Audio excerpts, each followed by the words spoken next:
onye na-anọchite anya Idemili South n'ụlọ omeiwu Anambra Honorable Ebuka Igwe ekele ego ndị ide na ndị ifite na Alor na kansụl Idemili South maka isonye na ezi ebumnobi gọvanọ Chukwuma Soludo ya na ijikọta aka ọnụ n'atụmatụ akpọrọ Public Private Community Partnership na mmepe ime obodo dị iche iche. Honorable Igwe mere ka amata nke anụ oge ọ na-elekọta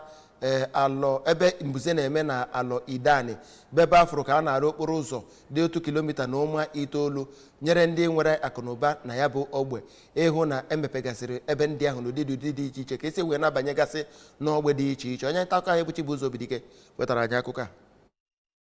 Ndị nta akụkọ ABS bịara ebe ahụ ha fụrụ na mbuze ahụ bụ nke na-enye nnukwu nsogbu nyegara ndị bi ebe ahụ yanakwa ụzọ gara obodo ahụ nke bụ nnukwu ihe chere aka mgba nyegara obodo na-anọ dị n'obodo ide nke obodo ahụ na-agba mbọ igbochi ọnọdụ mbuze ahụ nke ga-enyere ha aka na akọmugbo nke ha na-akọ yanakwa ime ka enwekwa ezi gara n'obodo ide yanakwa obodo Idani ma nwekwe ezi nchekwa na ebe ahụ.